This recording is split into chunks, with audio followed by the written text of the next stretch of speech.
hallelujah, hallelujah, hallelujah.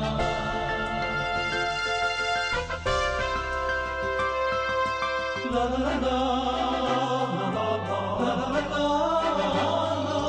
la la la la, la la la la.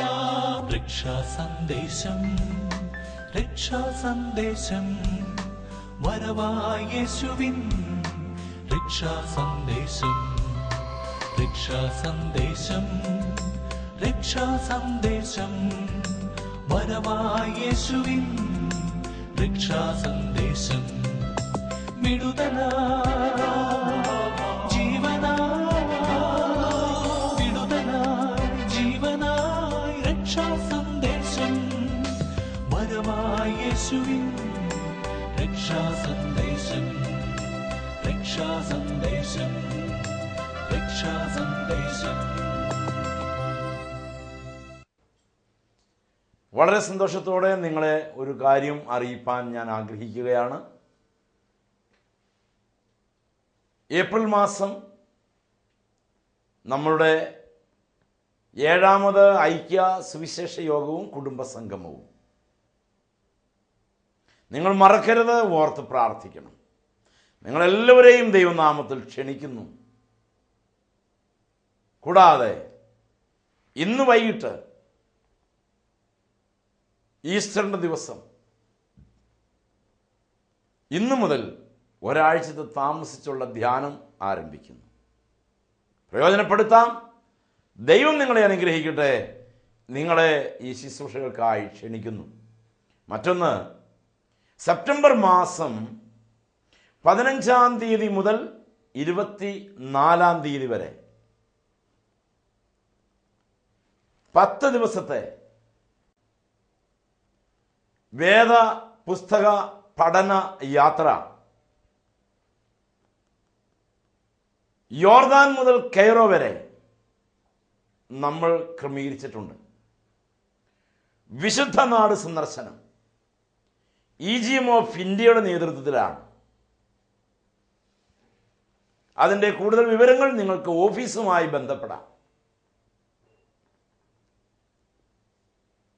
മിഷന്റെ ശുശ്രൂഷയോട് നിത്യജീവന്റെ വചനത്താൽ രൂപാന്തരീകരണം പ്രാപിച്ച് ദൈവ വചന പഠനത്തിലൂടെ മുന്നേറാൻ ആഗ്രഹിക്കുന്നവർക്ക് നിശ്ചയമായും ആ യാത്ര ഗുണകരമായിരിക്കും. ഇതിനു മുമ്പും കർത്താവിൻ്റെ വേലയോടുള്ള ബന്ധത്തിൽ വചനം പഠിക്കാൻ ആഗ്രഹിക്കുന്നവർക്കായി നമ്മൾ ഇതുപോലുള്ള യാത്രകൾ ക്രമീകരിച്ചിട്ടുണ്ട്. ഈ യാത്ര സുവിശേഷങ്ങളിൽ പറയുന്ന ചില പ്രത്യേക സംഭവങ്ങളോട് ചേർത്ത് ആത്മീയമായ സന്ദേശങ്ങൾ കൈമാറി വളരെ അനുഗ്രഹീതമായി അത് ക്രമീകരിപ്പാൻ നമ്മൾ ആഗ്രഹിക്കുന്നു. ഞാനും കാണും യാത്രയിൽ. നമുക്ക് ഒരുമിച്ച് പോകാം, ഒരുമിച്ച് വരാം. നിങ്ങൾ പ്രാർത്ഥിക്കുക. ആഗ്രഹിക്കുന്നവർ മിഷന്റെ ഓഫീസുമായി ബന്ധപ്പെട്ട് അതിനുവേണ്ട ക്രമീകരണങ്ങൾ ചെയ്യുക. ദൈവം നിങ്ങളെ അനുഗ്രഹിക്കട്ടെ. ആ ദിവസത്തിനായി നമുക്ക് പ്രാർത്ഥിക്കാം. ഇന്നത്തെ ദിവസത്തിന് ഒരു പ്രത്യേകതയുണ്ട്. നിങ്ങൾക്കറിയാം, കർത്താവിൻ്റെ ഉയർത്തെഴുന്നേൽപ്പിൻ്റെ ദിവസം, കർത്താവ് ഉയർത്തെഴുന്നേറ്റ ദിവസം, റിസറക്ഷൻ ഓഫ് ജീസസ്, കർത്താവിൻ്റെ പുനരുത്ഥാനം. ഈ ദിവസം വളരെ സന്തോഷകരമാണ്. ഒരു ക്രിസ്ത്യാനിക്ക് ആനന്ദിക്കാൻ ലഭിക്കുന്ന ഏറ്റവും മനോഹരമായ ദിവസം. നമ്മുടെ കർത്താവ് മരണത്തെ വിട്ട് ഉയർത്തെഴുന്നേറ്റ ദിവസം. യേശു മനുഷ്യവർഗത്തിന്റെ പാപത്തിന് വേണ്ടി ആ കൊല്ലറുക്കപ്പെട്ട ദൈവത്തിന്റെ കുഞ്ഞാട് ഉയർത്തെഴുന്നേറ്റ ദിവസം. ധാരാളം കൺഫ്യൂഷൻ, സംശയങ്ങൾ ഈ വിഷയത്തെ പ്രതി അന്നു മുതലേ ഉടലെടുക്കുന്നതാണ്. ഉയർത്തെഴുന്നേറ്റു, തർക്കമില്ലാത്ത കാര്യം. ഞാനത് അനുഭവിക്കുന്നു, അതെന്റെ സാക്ഷ്യം. ഞാൻ അവനെ വിശ്വാസ കണ്ണുകൊണ്ട് കാണുന്നു, ഞാൻ കണ്ടത്. ഞാൻ അവനെ അനുഭവിച്ചു, ഞാൻ അവനെ തൊട്ടത്. ഞാൻ അവനെ അറിയുന്നു, ഞാൻ അറിഞ്ഞത്. ഉയർത്തെഴുന്നേറ്റ കർത്താവ് ജീവിതത്തിൽ വരുത്തിയ രൂപാന്തരത്തിന്റെ പ്രത്യക്ഷമായ തെളിവാണ് ഈ TV സ്ക്രീനിൽ ഞാൻ പ്രസംഗിക്കുന്നത്. മരിച്ചുപോയ ഒരു നേതാവിനെ കുറിച്ച് പ്രസംഗിച്ച് കുഴയുന്നതല്ല ക്രിസ്തീയ ജീവിതത്തിന്റെ ശുശ്രൂഷ. എത്ര പ്രസംഗിച്ചാലും കൊതി മാറില്ല, എത്ര പ്രസംഗിച്ചാലും കൊതി തീരില്ല. കുരുന്നു പ്രായത്തിൽ ആരംഭിച്ചു. 18ാമത്തെ വയസ്സിൽ ആദ്യത്തെ കൺവെൻഷൻ പ്രസംഗം ഞാൻ ഇന്നെന്ന പോലെ ഓർക്കുന്നു. 5 വർഷം മുമ്പ് ഒരു കുസൃതി കുഞ്ഞായി കൺവെൻഷൻ ഗ്രൗണ്ടിലിരുന്ന് മുൻപിലിരുന്ന കുട്ടികളുടെ തലയ്ക്ക് കല്ലെടുത്തടിച്ച, പുൽക്കൊടിയെടുത്ത് ചെവിയിലിട്ടിളക്കി കുസൃതി കാട്ടിയ, നല്ല പ്രസംഗം നടക്കുമ്പോൾ ഞാൻ ചെയ്ത കുസൃതിക്ക് കടുത്ത ശിക്ഷ ആ കൺവെൻഷൻ നേതൃത്വം കൊടുക്കുന്ന വൈദികൻ എനിക്ക് തന്നു. എൻ്റെ ചെവിക്ക് തൂക്കിയെടുത്ത് പ്രസംഗിച്ചയാളുടെ പിറകിൽ കൈകെട്ടിച്ച് നിർത്തിച്ചു. ഞാൻ എൻ്റെ വിരൽ കൊണ്ട് നിലത്ത് പടം വരച്ച് കീഴോട്ട് നോക്കി നമ്രസരസ്കനായി നിന്നു. 5 കൊല്ലം കഴിഞ്ഞപ്പോൾ അദ്ദേഹം എൻ്റെ വീട്ടിൽ വന്നു. 18ാമത്തെ വയസ്സിൽ അതേ സ്റ്റേജിൽ ഞാൻ ഉയർത്തെഴുന്നേറ്റ കർത്താവിനെ പ്രസംഗിച്ചു. സംഖ്യാപുസ്തകം 21-ാം അധ്യായം, യോഹന്നാന്റെ സുവിശേഷം 3:14. മോശ മരുഭൂമിയിൽ സർപ്പത്തെ ഉയർത്തിയതുപോലെ മനുഷ്യപുത്രൻ ഉയർത്തേണ്ടതാകുന്നു. അന്ന് 2 മണിക്കൂർ ഞാൻ പ്രസംഗിച്ചു. അന്ന് തുടങ്ങിയതാണ് ഈ വേല. ഞാൻ അനുഭവിച്ചു, അവൻ ഉയർത്തെഴുന്നേറ്റു, സത്യം. അവൻ ഇന്നും ജീവിക്കുന്നു, സത്യം. ഏതെങ്കിലുമൊക്കെ പുസ്തകത്തിൽ ആരെങ്കിലുമൊക്കെ എഴുതി വച്ച വാചകങ്ങൾ വായിച്ച് കർത്താവിന്റെ പുനരുത്ഥാനത്തെ പ്രിയ സുഹൃത്തെ താങ്കൾ സംശയിക്കരുത്. ഒന്നും അറിയാത്തവനെ പോലെ ദൈവസന്നിധിയിലിരുന്നാൽ ബലഹീനർക്കും ശിശുക്കൾക്കും വെളിപ്പെട്ടു വരുന്ന സ്വർഗീയ ജ്ഞാനം, പുനരുത്ഥാനത്തിന്റെ മഹത്വം താങ്കൾക്കും ഗ്രഹിക്കാം. യേശു ഉയർത്തെഴുന്നേറ്റു. ഉയർത്തെഴുന്നേറ്റ കർത്താവിനെ കണ്ട ഗലീലാക്കടൽ മീൻ പിടിച്ച പത്രോസ് ശക്തനായി. സഭയെ മുടിച്ച സഭയുടെ ശത്രു സഭയെ പണിയുന്നവനായി. കാരാഗ്രഹത്തിന്റെ ഇരുമ്പഴികൾ എണ്ണിയവർ അനേകരെ കാരാഗ്രഹത്തിന് പുറത്തു കൊണ്ടുവന്നു. ഇതാണ് പുനരുത്ഥാനത്തിന്റെ സന്തോഷം. താങ്കൾ തടവിലും പാപത്തിന്റെ ബന്ധനത്തിലുമാണെങ്കിൽ ഇന്ന് ഞാൻ പ്രസംഗിക്കുന്ന യേശുവിന് താങ്കളെ വിടുവിപ്പാൻ കഴിയും. കർത്താവിന്റെ പുനരുത്ഥാനം. ഞാനൊരു വേദഭാഗം വായിക്കാൻ ആഗ്രഹിക്കുന്നു. 1 കൊരിന്ത്യർക്ക് എഴുതിയ ലേഖനം 15-ാമത്തെ അധ്യായം അതിൻ്റെ 1-ാം വാക്യം മുതൽ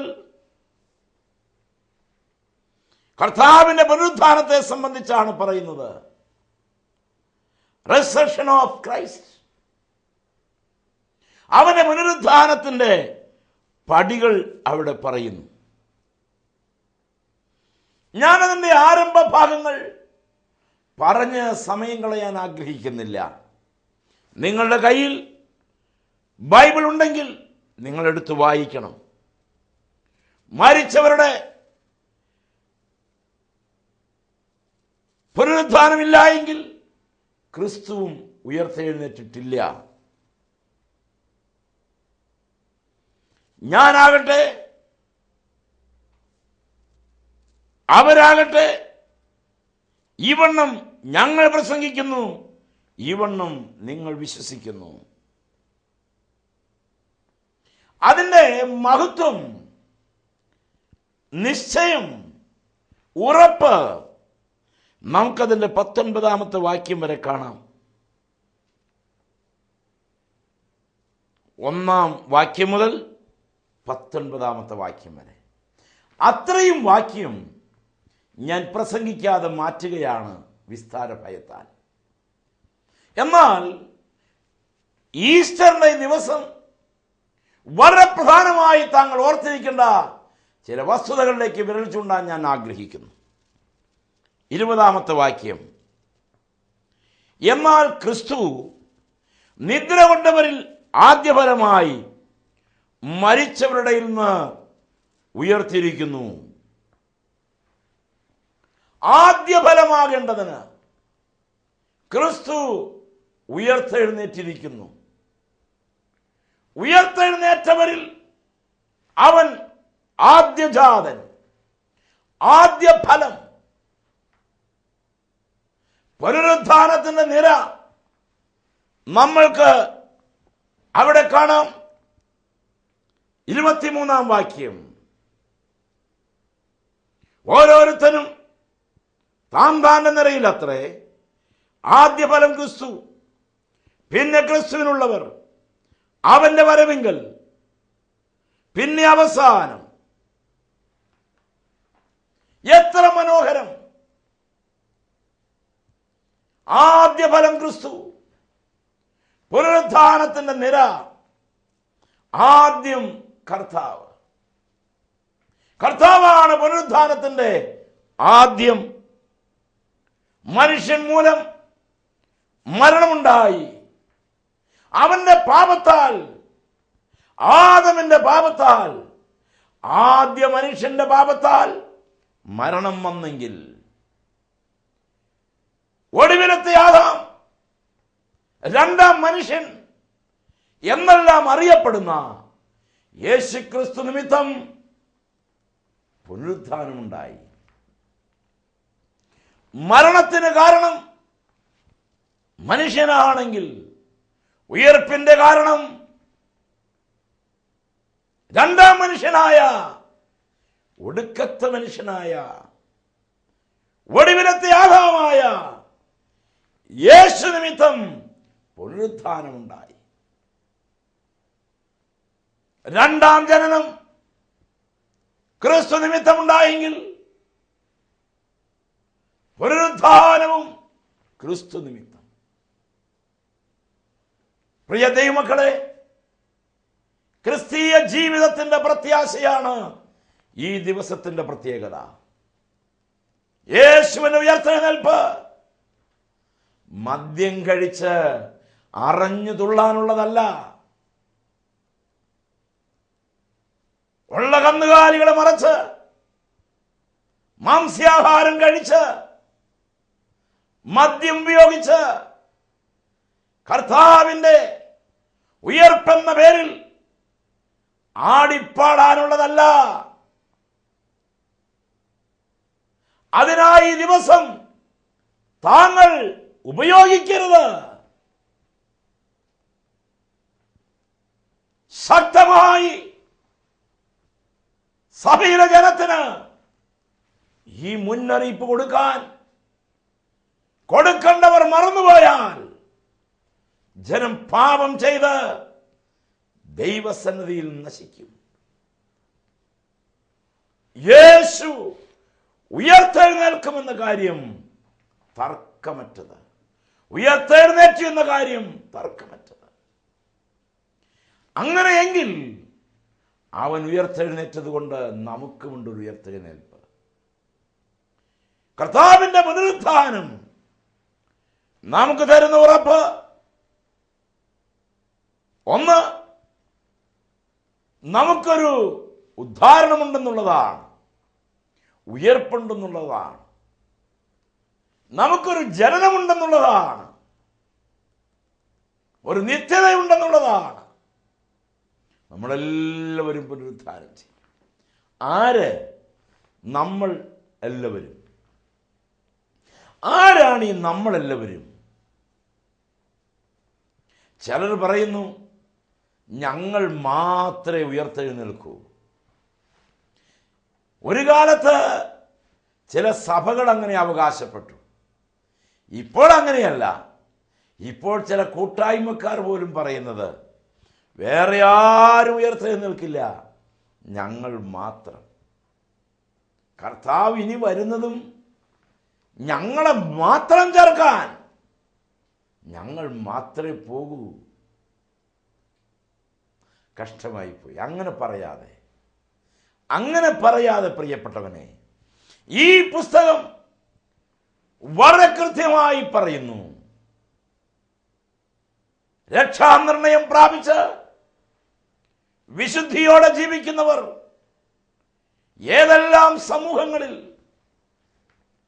ഏതെല്ലാം സമുദായങ്ങളിൽ, അല്ലെങ്കിൽ ഏതെല്ലാം സഭകളിൽ ഉണ്ടോ, അവരെല്ലാവരും ഒരു ദിവസം പുനരുത്ഥാനം ചെയ്യും. രണ്ട് പുനരുത്ഥാനമാണുള്ളത്.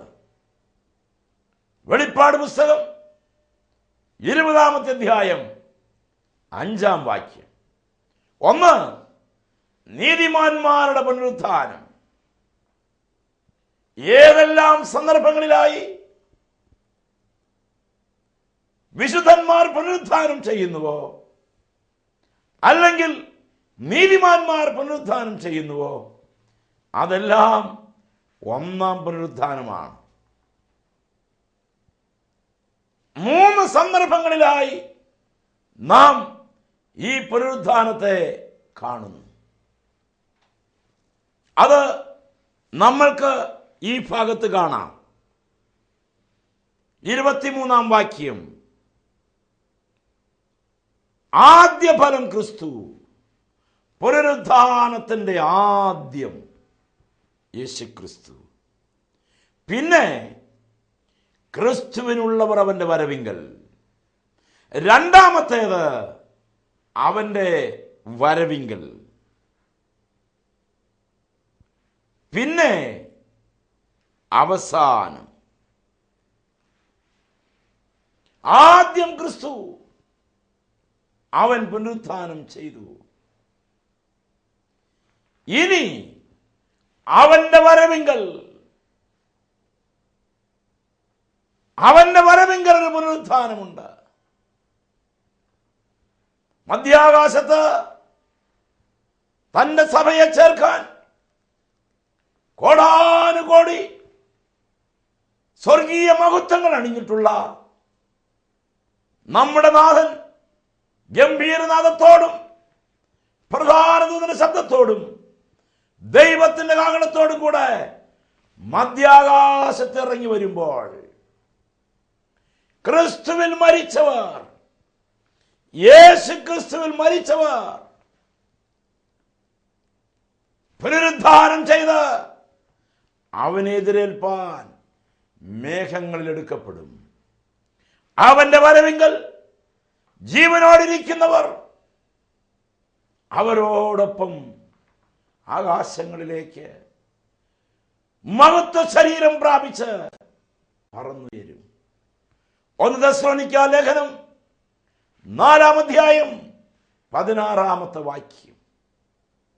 സ്നേഹിത, താങ്കൾക്കൊരു പുനരുദ്ധാനം വേണമോ? വിശുദ്ധിയോടെ ജീവിക്കണം. വിശുദ്ധിയോടെ ജീവിക്കണം. വേറെ അതിന് കുറുക്ക് വഴിയില്ല. എപ്പോൾ, എന്ന്, എവിടെ, എങ്ങനെ മരിച്ചു എന്നുള്ളതിലല്ല സ്നേഹിത,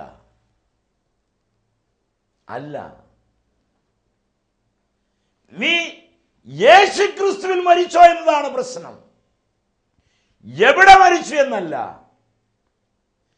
എങ്ങനെ മരിച്ചു എന്നല്ല, ഏത് പ്രായത്തിൽ മരിച്ചു എന്നുള്ളതല്ല. മരിക്കുമ്പോൾ യേശുവിനെ രക്ഷകനും നാഥനും കർത്താവുമായി ഹൃദയത്തിൽ സ്വീകരിച്ച് വായ കൊണ്ട് ഏറ്റുപറഞ്ഞ് രക്ഷാനിർണയമുള്ളവനായി മരിക്കണം. അങ്ങനെ ക്രിസ്തുവിൽ മരിച്ചാൽ അവന്റെ വരവിങ്കൽ അവനെതിരേൽപ്പാൻ നമ്മൾ പുനരുത്ഥാനം ചെയ്യും. കളിയല്ല ഇത്. ഈ തിരുവെഴുത്ത് സത്യമാകയാൽ അത് സത്യമാണ്. അവനൊരു ദിവസം അവന്റെ നാമത്തിൽ ജീവിച്ച് മരിച്ചിട്ടുള്ളവരെ ചേർക്കാൻ അവൻ കടന്നു വരും.